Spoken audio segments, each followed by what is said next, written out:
అప్పుల బాధలు వెంటాడుతున్నాయా? అయితే 6 JVR వారి జాతిరత్నాలు ధరించండి. అందరికీ నమస్కారం. వెల్కమ్ టు మనం టీవీ. నేను మీ పవన్ పేస్వాడ. మొత్తానికి ఆంధ్రప్రదేశ్ రాజధాని అమరావతి మహిళలపైన చేసినటువంటి అసభ్యకర కామెంట్స్కి ఇప్పుడు గుణపాఠం చెబుతోంది ఆంధ్రప్రదేశ్ ప్రభుత్వం. ఈ నేపథ్యంలోనే కొమ్మినేని శ్రీనివాసరావుని అరెస్ట్ చేసి కోర్టులో హాజరుపరిచారు.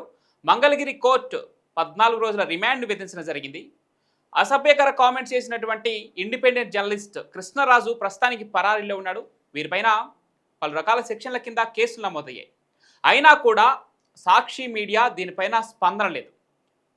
సాక్షి మీడియా చైర్మన్ మేనేజింగ్ డైరెక్టర్ అయినటువంటి భారతిరెడ్డి దీనిపైన ఇంతవరకు స్పందించకపోవటం దురదృష్టకరం. దీనిపైన ఆంధ్రప్రదేశ్ ప్రజలు కూడా డిమాండ్ చేస్తూ ఉన్నారు, ఎందుకు దీనిపైన ఇంతవరకు స్పందించలేదని చెప్పేసి. దీనిపైన డిస్కస్ చేద్దాం. మనతో పాటు అడ్వకేట్ రజనీ గారు ఉన్నారు. మేడం నమస్తే. మేడం నమస్తే అండి. ఎందుకు ఇంకా వైఎస్ భారతిరెడ్డి దీనిపైన కనీసం అంటే సారీ చెప్పాల్సిన కనీస బాధ్యత తనపైన ఉన్నా కూడా మహిళలపైన ఈ లెవెల్లో కామెంట్స్ చేసినా కూడా ఎందుకు వైఎస్ భారతి నుంచి కనీసం ఒక చలనం రాలేదు? ఎలా చూస్తున్నారు మేడం? ముఖ్యంగా కొమ్మినేని శ్రీనివాస్ గారు అరెస్ట్ అయ్యేటప్పుడు గౌరవ భారతి గారికి క్షమాపణ చెప్పారు. అంటే ఒకవేళ అమ్మ నా వల్ల మీకు మాట వస్తుందేమోనని. కానీ ఎంత పొగరగా రాజధాని గురించి అవతల వాళ్ళు మాట్లాడుతుంటే ఖండించకపోగా పక్కపక్కన వినటువంటి ఒక జర్నలిస్ట్ ముసుగులో ఉన్నటువంటి ఈ రోజు ఒక దేశ ద్రోహిని మేము చూసినామండి. ఈ రోజు రాజధాని రైతులకు క్షమాపణ చెప్పలా, ఆంధ్ర రాష్ట్ర ప్రజలకు క్షమాపణ చెప్పలేదు. కానీ వాళ్ళ యాజమాన్యం నెలాఖరికి జీతం ఇస్తుంది కదా మేడం గారు, సో ఆవిడకి క్షమాపణ చెప్పారు. ఒకవేళ నా వల్ల మీకు మాట వస్తుందేమో తల్లి అని. సో ఆ సహృదయం ఏంటో మాకైతే అర్థం కాలేదండి. What ever it may B. కానీ ఇది ఎందుకు జరిగింది? ఈ 4 రోజుల నుంచి ఇంత ధైర్యం ఎందుకు చేసినారు?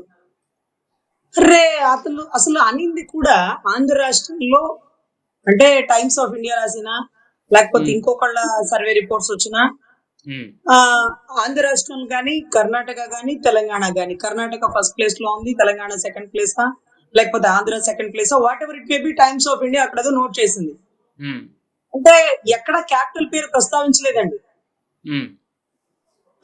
అసలు అక్కడ క్యాపిటల్ ని ప్రస్తావిస్తూ అమరావతి అంటే పైన ఆకాశంలో ఉంటుంది, దేవతల రాజధానో లేకపోతే ఇంద్ర రాజధానో, ఏ నేల మీద ఉండేది వేశ్యల రాజధాని అని సంబోధించినటువంటి గౌరవ జర్నలిస్ట్ గారు వయసు అయిపోయినటువంటి ఇంకొక జర్నలిస్ట్ గారు.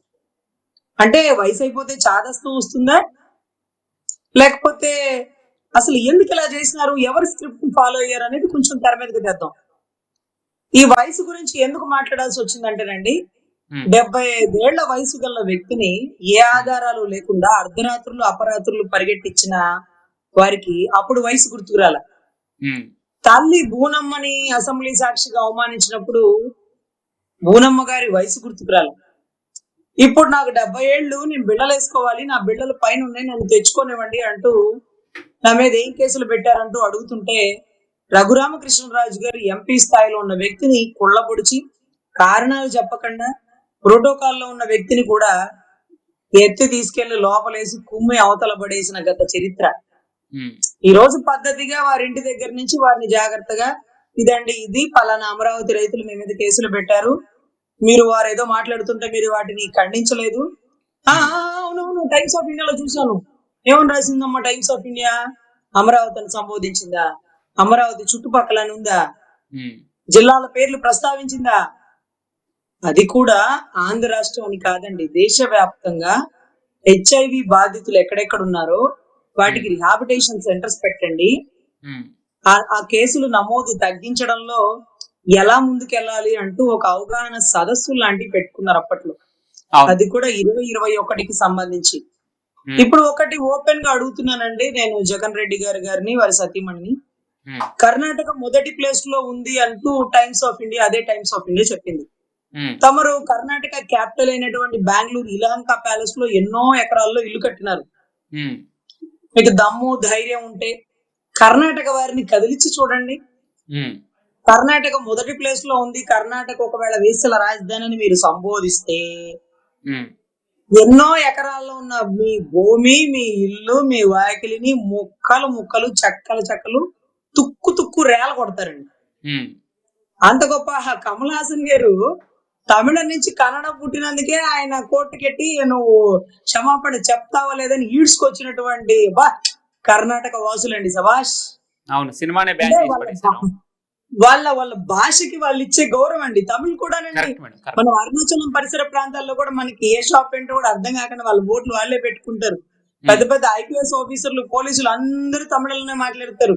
ఎప్పుడన్నా కోర్టుకి వెళ్ళాలన్నా సరే అక్కడ అందరూ తమిళంలో మాట్లాడుకుంటే, may please lordship may kindly convey the message to the English lordship, I'm coming from AP lordship అనేవాళ్ళం. అవును. అంటే అక్కడ అసలు అవతలేళ్ళు ఏం మాట్లాడుతున్నారో conversation, may please lordship I can't understand Tamil lordship can I please అని వాళ్ళని కూడా ఇంగ్లీష్ లో చెప్పనే వాళ్ళం. ఉమ్, అంత గొప్ప అంటే వాళ్ళు వాళ్ళ రాష్ట్రానికి వాళ్ళ భాషకి ఇచ్చుకునే మర్యాద. ఉమ్, ఈ రోజు ఆంధ్ర రాష్ట్రంలో 3 నిద్రలు చేశాడంటే గౌరవ జగన్ రెడ్డి గారి చెంచాలు. ఉమ్, అసలు మీరు ఒకటి చెప్పండి సార్, ఈ టైం ఈ 10వ తారీఖు టైము మనం ఏమనుకున్నాం? గతంలో జగన్ గారు అరెస్ట్ అయిపోతారు అనుకున్నామా?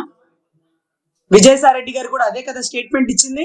అవును. మరి ఏంటది? జగన్ రెడ్డి గారు అరెస్ట్ అవ్వకుండా జగన్ రెడ్డి గారి చెంచాలు గెరెట్లు అరెస్ట్ అవ్వడానికి కూడా 3 రోజులు పట్టి ఇప్పుడు అరెస్ట్ చేశారు. అది కూడా ఇంకా పైల్వాన్ కృష్ణంరాజు గారు ఇంకా దొరకలేదట, వెతుకుతున్నారు. ఉమ్, సో జర్నలిస్ట్ గారు ఒక ఆయన దొరికినాడు. ఉమ్, కోమలం శ్రీనివాస్ గారికి 14 రోజులు రిమాండ్ వేసినారు. అవును. కొన్ని ఐటీ యాక్ట్లు, ఎస్సీ ఎస్టీ యాక్ట్ చాలా స్ట్రాంగ్ గా పడింది.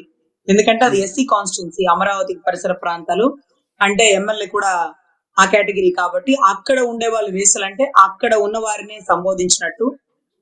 ఎక్కువ పాపులేషన్ ఓటింగ్ అక్కడే ఉంది, లేకపోతే అక్కడ ఉండే కాన్స్టిట్యున్సీ కాబట్టి అది కేసు నమోదైందండి. ఉమ్, ఉమ్, సో ఇక్కడ మనం దీన్ని ఎలా చూడాలి అంటే, డైవర్షన్ పాలిటిక్స్ లో కీలక వ్యక్తి అయినటువంటి ఉమ్, ఎవరైతే ఉన్నారో ఆ వ్యక్తి ఒకవేళ దీన్ని తెర మీదకి తెచ్చారా?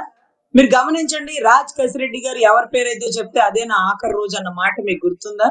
ఉమ్, తర్వాత A35, A34, A33 అంటూ కృష్ణమోహన్ రెడ్డి, ధనంజయ రెడ్డి, ఇంకొక రెడ్డి అంతా ఉన్నారు చూడండి. అవును. ఇక అసలు కేసు మర్చిపోయా, మీకు గుర్తుందా? నాకు కూడా గుర్తులేదు, సరిగ్గా రాట్లా. అట్లాంటిదండి డైవర్షన్ పాలిటిక్స్ అంటే. తెర మీదకి ఒకటి బాగా ప్రాచుర్యంలోకి వస్తుంటే దాన్ని పక్కన పడేయడానికి అట్లాంటిదే ఏదో ఒకటి బురద జల్లితే టోటల్ మీడియా మొత్తం డైవర్షన్ అయిపోయి ఈ రోజు అసలు కేసు దాఖలాలే మర్చిపోయామన్నామండి నిజంగా. ఉమ్, రోజు డిస్కస్ చేసుకుంటానే కదా గుర్తుండేది. అవును. సో ఇట్లా మనకి విజయసాయి రెడ్డి గారు కూడా ఇచ్చిన స్టేట్మెంట్ ప్రకారం 10వ తారీఖు కల్లా అరెస్ట్ అయిపోవాలి.